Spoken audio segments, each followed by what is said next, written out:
And we are live. Welcome to Ask the Supervisor. I'm at Lownes, live from Town Hall with Town Supervisor Peter Van Scoyoc. It's great to do this in person. It's a little bit of a different setup here today. I'm not seeing you over a Zoom screen. How you doing? I'm doing well. Great to be here, man. Yeah, it's great. Nice, quiet, big room for us. Reminder, you can call in, though, with the number above. Ask any question to the supervisor. Please do. But while we wait for calls, Peter, we were talking a little bit before the show started about some of the things going on within the town. Let's start with a bigger one, specifically here with us at LTV as well. The open meetings law was updated, and finally it was announced that you can now have hybrid meetings in New York State until January of 2024, as of now. I was hoping you could maybe explain for the public how this makes government meetings far more accessible for more. So all during the pandemic, the open meetings law was suspended, which allowed for us to have virtual meetings and to have hybrid meetings where we might be here and somebody might be calling in. The open meetings law requires that all town board members be present at a place that's accessible to the public. Sorry about that. So, that provision of law was suspended. There was discussion about updating the open meetings law to really reflect the, technology we have now in the state of play, if you will. And so that legislation was included in the budget of the governor, which was passed, and that would allow for that suspension to remain in place essentially for the next 2 years. I think it's an end of 2024, I believe, or August of 24, something like that. So there's a couple of years, and it will require the town, there's a 60-day transition period from the time of adoption. We'll have, I think, barely enough time to write our own legislation enabling, with guidelines included, this new hybrid type of meeting format, which all of the town boards will adhere to. So that's exciting. We found during the pandemic that public engagement, because of the remote access ability, made it possible for those who might have physical disabilities or other constraints, whether it be work or childcare or you name it, travel issues, to be able to participate in government. And so we had a much greater response than we've seen, prior to the pandemic, which is great. That's one of the goals of government, is to encourage participation. That informs elected officials what's on the public's mind, lets us know their opinions so that we can better serve our general public. So that's a really important aspect. So I'm really glad that we're at that stage. We've certainly been getting a lot of emails from folks requesting that we make this a permanent situation. And the town board really had no authority to do so until this legislation was included in the budget. And now we have the ability to pass a local law to allow us to continue to operate in this way. And as you know, over at LTV, we are very happy about the news. It's great for us. We've really enjoyed creating a system that works, and we're looking forward to making it the best we can moving forward. Well, LTV's been a lifesaver for us throughout the pandemic, being able to help us communicate with the public and to make, those meetings public. We are, as a community, so much further ahead than some other communities because of LTV. And it will take very little for us to continue and transition to this new format. Yeah, massive shout out to Jason Nauer over in the back at LTV right now. He was a massive part in that. And by the way, can we purchase LTV hats at LTV, or how does one get an LTV hat? We can. Yes, it's a really sharp looking hat. Yeah, I've been wearing it around everywhere, and so some people are starting to notice. They're like, "Oh, there's the LTV guy." There you go. But it's been we're very excited for the hybrid meetings, and we're looking forward to getting it going. And tonight we have the trustees after about an hour after we're finished here. So one of the obviously the reason we went to remote meetings was because of COVID. and I just want to give a brief update that Yeah, please do. this past week, the numbers are up for positivity. We were down to about 2.3% positive, with only about 45 people getting tested at our Stephen Hands Path testing site per week. And we ended up with like one positive out of just under 50 people. That positivity rate's increased now. We've had 3 cases reported from that testing last week, from the 3rd of April through the 9th of April, out of 37 people total being tested. So it's a bit of an uptick. I want to urge people to remain cautious and proactive and staying healthy and take precautions so that you don't get infected. This is not over by any means. Yeah. It's nice to get a bit of a reprieve, but we need to pay attention so that we don't end up with another resurgence. New variant obviously is spreading throughout the country, and I know everybody's sick and tired of all of this. So, just take some common sense precautions when necessary, maybe around large groups of people who are in close proximity, and you'll be able to still stay healthy and enjoy some semblance of normalcy. Oh yeah, especially the more if you're vaccinated and boosted. Absolutely, you're definitely better off. It's my understanding that the COVID testing site at Stephen Hands Path will now stay open through April 15th. That's this Friday, with the rise of the BA subvariant, BA.2 subvariant. And also, you guys thought into the fact that students are on spring break right now at local schools. Right. And that testing is now going to continue until further notice. Okay. The last we've heard. That's what I was going to ask. That was extended to the 15th. And at this point, there's still enough demand. Yeah. And, with the uptick, I think, cause to keep that site open for testing. Can you still get, I know the town was giving away some kits. Is that still happening? We have dispensed thousands of free test kits that we received. And at this point, we don't have any more. Okay. And I don't know if we'll get any more, but we'll certainly let the public know if that's an option. We will pursue it. Cool. I think folks can still get them through the federal government as well. Yes. I got some through the U.S. Post Office. Yep. It was very official from the federal government. Let's move on to the next topic. So off air before, not used to this mic. Off air before the show started, we were talking about LED street light upgrades.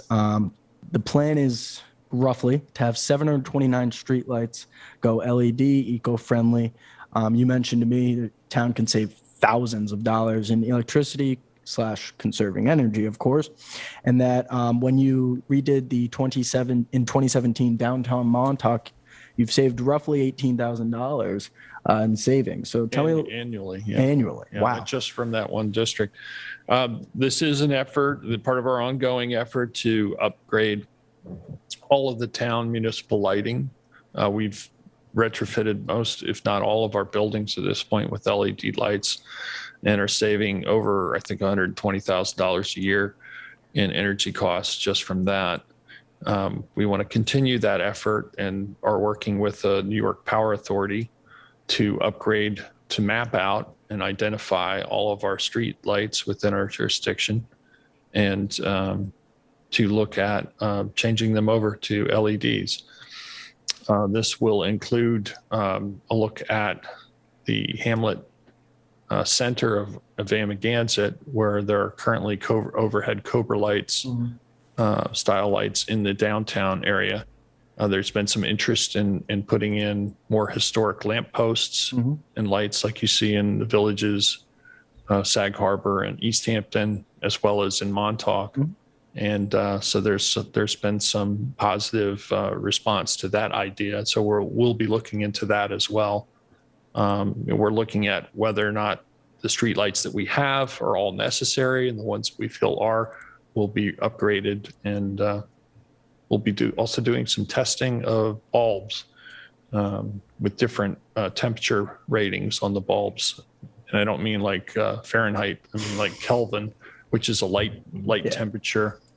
As you get into the higher Kelvin numbers, the light becomes bluer and is more, I guess, problematic. If you notice, if you see a car in the Yeah. highway have those really bright It hurts. blue lights, it hurts, and it takes your eyes longer to respond and react once those lights go past.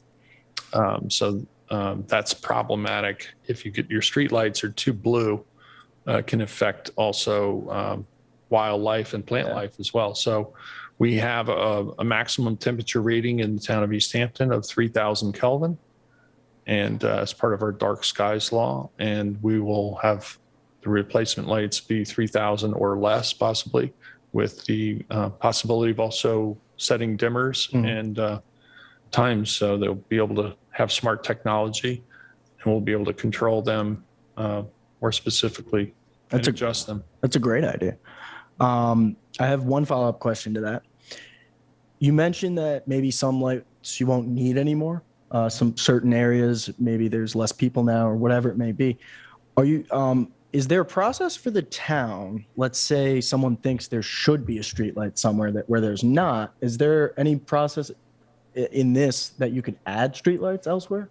Well, I mean, certainly if somebody, just like stop signs, if they feel there needs to be one at a certain location for safety reasons or whatever, we certainly take up the concern and have a discussion about it. I don't recall having added any streetlights in the 10 years that I've been on the town board anywhere. I do remember we had a couple that were removed as part of requests from residents that they deemed unnecessary and obtrusive. So, I think all in all, we'll see after these are mapped out and the specific locations are put on our GIS layer and our software. We'll take a look at each location. It's just funny because, as you know, we get a lot of people not from here in the summer, and a lot of times it'll be their first time coming out here. And you always hear the same thing. It's so dark out here. There's no lighting. And it's like, we're just used to it. Yeah, and I think that's an important point you make. We do have a new residency. We have folks that have moved out since the pandemic. Oh, yeah. And, one of the beauties of living out here is to have a night sky where you can look up and actually see stars, which you don't see in the city under most circumstances. So, having people understand that, if we only use lights when they're necessary, then we don't get all this light pollution, which diminishes, it has a negative impact on our environment, ecosystems, and animals, nocturnal animals and whatnot, as well as human enjoyment of the night sky. And really, it doesn't enhance safety by adding more lighting. And that, I think, is something I've noticed. We had neighbors who left all their spotlights on all night long. And over time, they came to understand that, we don't need all these lights on. It's very true. And, just put on the spotlights when you're going outside to the car or whatever, and have them so they turn off, when you're not outside or expecting someone to visit. See, and that's one of the biggest differences I've recognized over the years. I have a newer neighbor on my street, and they leave lights on 24/7. And that's the difference between, that's how you can almost know someone's a local and someone's not. Right. Maybe they summer here. Not that there's anything wrong with that. The other trend is also for unnecessary landscape lighting at night. And while you might want to light a walkway to get to and from your house in the dark, the decorative lighting is unnecessary and actually detracts from, neighboring properties and from the night sky. So it's something to consider, keep the rural nature of East Hampton intact, and don't put unnecessary lights out. I'm all for it. I love seeing the stars, especially in the summer. It's great. Let's move on to a very interesting story. I've never really heard of towns doing this. A potential Montauk land swap with the Suffolk County. The idea is the town will offer the county 7 acres of town-owned woodlands in exchange for the title to 7 acres of county-owned parkland immediately west of the former landfill in Montauk. to create, and correct me if I'm saying any of this wrong, a wastewater treatment system to be installed on that densely wooded land west of the Montauk landfill. Yeah, so Montauk has been in need of a community waste treatment plant for many, many years. And in order to move forward and actually put one together, it's going to require land. And so it's been an exhaustive search in Montauk for a site that would accommodate the flow rates that we expect the district would generate. And you need a sizable piece of land in order to accommodate that recharging of tertiary treated water. So it's treated 3 times. Oh, wow. It's nearly to the level of drinking water at the end of that cycle. And much, much cleaner than anything, even the IA systems are putting it into the ground. And in making this search with the planning department and others, outside consultants, this particular site near the landfill seemed to be best suited because there's enough area to have all the setbacks from other structures, roadways, as well as the capacity to recharge the amount of water that would need to be recharged from a treatment plant. So this was brought to the Montauk Citizens Advisory Committee, which had overwhelming support for that location.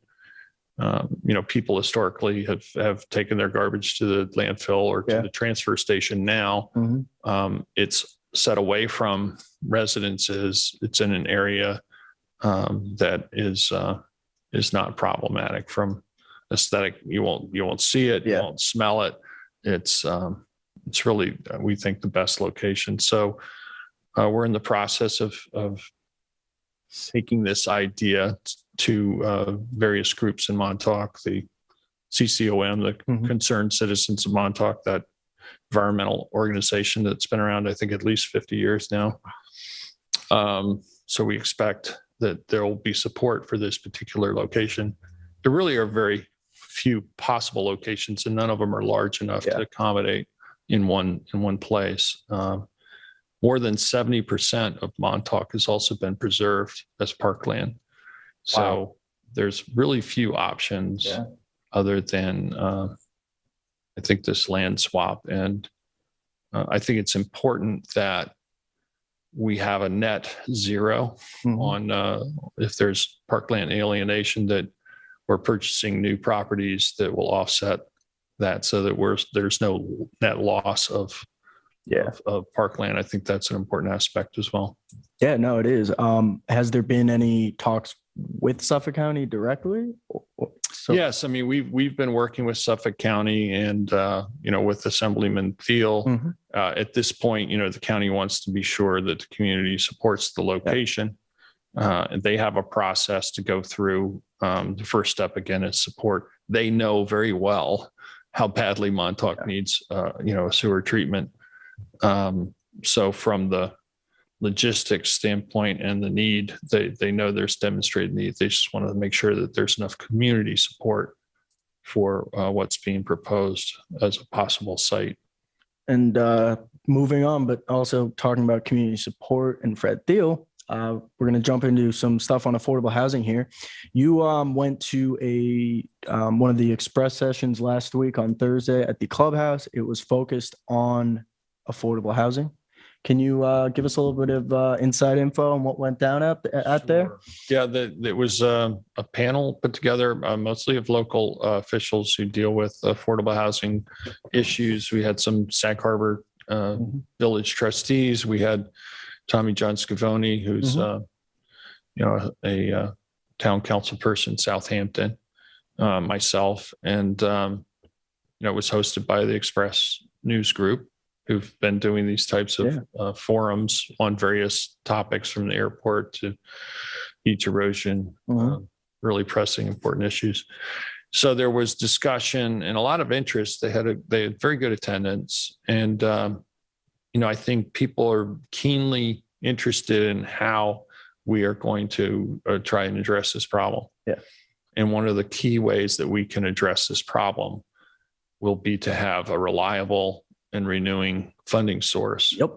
And so in that regard, Assemblyman Fred Thiel co-sponsored a bill that would create a community housing fund based on a 0.5% transfer tax payable by the purchaser of a property when it's transacted, very similar to the community preservation fund, which, as we know, has been incredibly successful in generating reliable revenue for the purchase of open space, historic buildings, and recreational properties in the town. And, this will be a tremendous tool.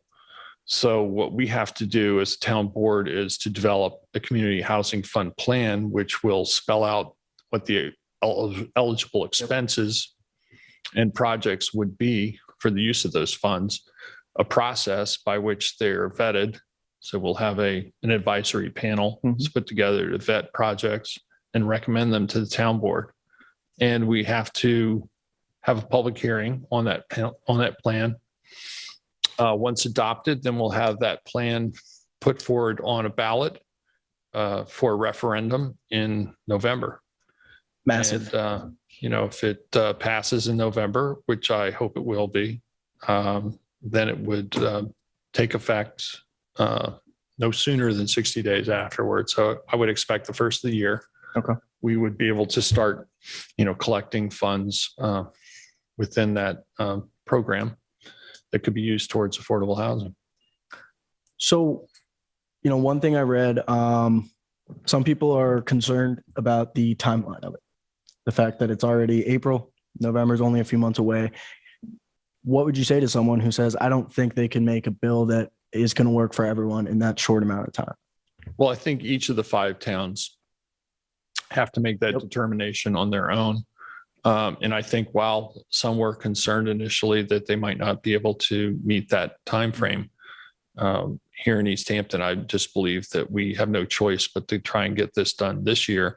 The crisis is far too pressing, and it affects every single aspect of life within the township, from first responders to being able to staff schools, municipal government, local businesses.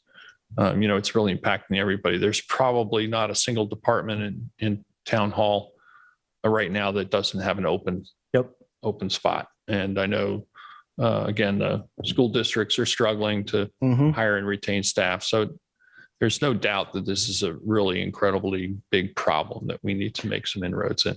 And this is, I think, one of the most likely tools to help us overcome that deficit of housing. I would, this is my opinion, not yours. I would go as far as to say this is the most important ballot measure in my entire lifetime out here. I read that if we had this 0.5% tax, it would have gotten anywhere from $8 to $10 to $12 million just for the town of East Hampton from 1 year of the pandemic. That goes directly towards affordable housing. So I agree with you. I think there's a dire need for it. And like you said, you see it from all the different aspects. I think the other thing is the perception of what affordable housing is. Yes. Really needs to be changed, because I don't think the connotation, and there's a bit of a stigma around the idea of affordable housing. And right now, what we're talking about is housing for anybody who works for a living, who doesn't already have a situation.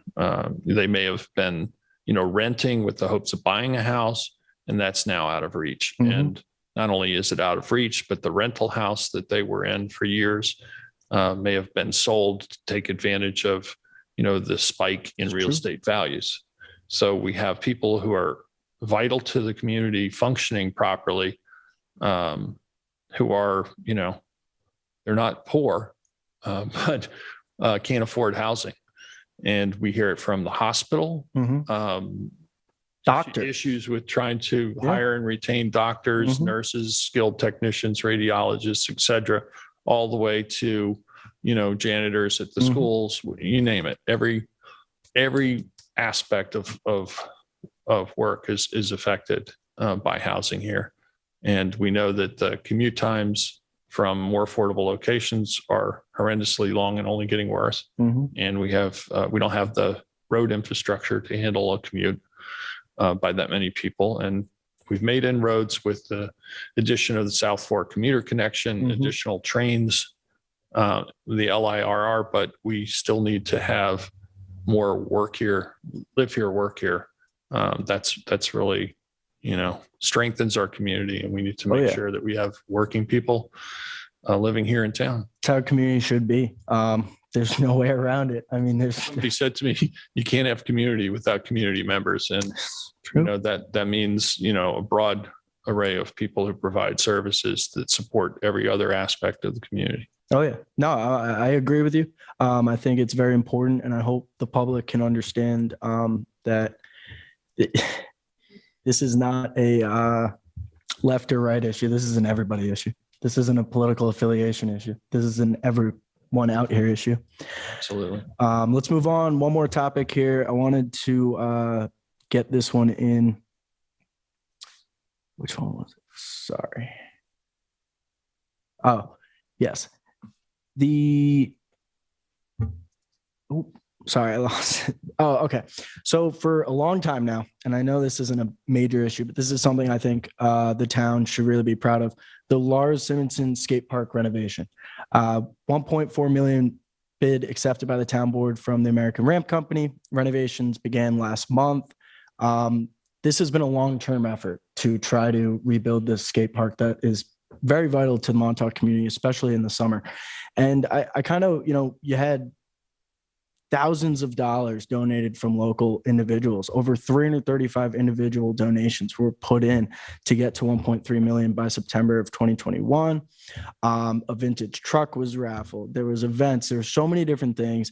And as a supervisor, I wanted to ask you, how good does it feel when the public and the government can work together, get private and public funds for something that everybody agrees is beneficial to the town?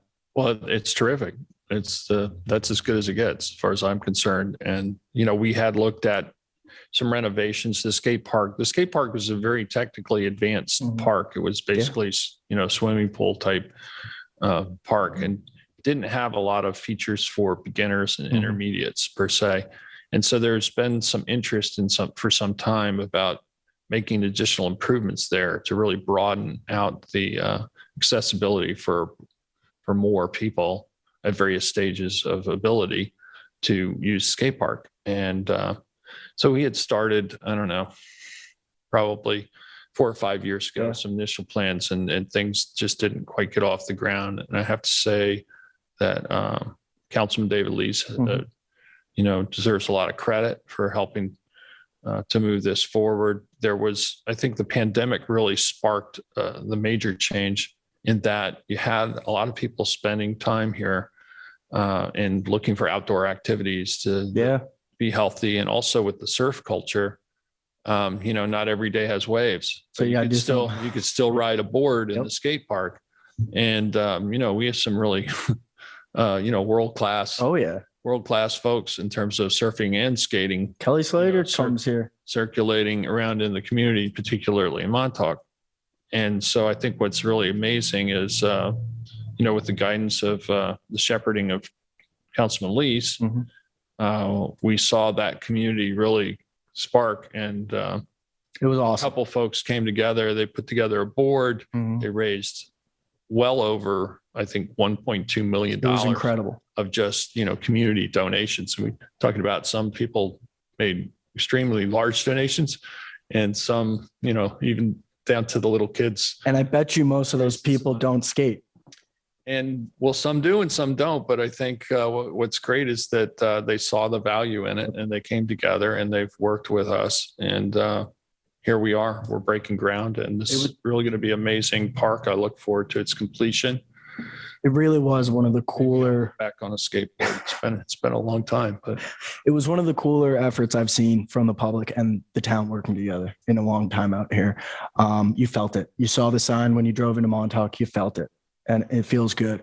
I have quick updates, just because I found a lot of this very interesting. The Bridgehampton High School boys baseball team played their first varsity baseball game in 43 years, honoring and naming the park after Carl Yastrzemski, MLB Hall of Famer. They shut out Shelter Island. East Hampton High School will hire Kathy Matherson as their new athletic director. She's been athletic director at West Hampton for 16 years and is a Southampton alumni, local. YMCA Hurricanes won the New York State YMCA Championships this weekend for the first time in their 19-year history. So congratulations to them.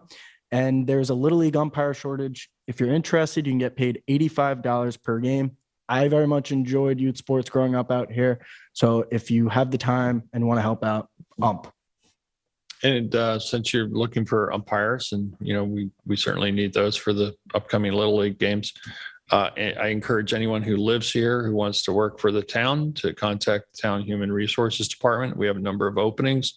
We offer really good benefits, health benefits, dental, and it's a great vibe and a great place to work. So contact us. We have openings for all sorts of clerical work and the highway department, buildings and grounds, laborers, you name it. Awesome. Thanks for doing this live. I had a lot of fun. Yes, it's fun to actually look directly into the eyes of another person instead of Zoom a screen. screen. Yeah. Well, thank you very much for coming. And everyone, thank you for listening. And Jason, thank you to you in the control room. Everyone, I hope you have a wonderful night and a great rest of your week. Stay safe and be well.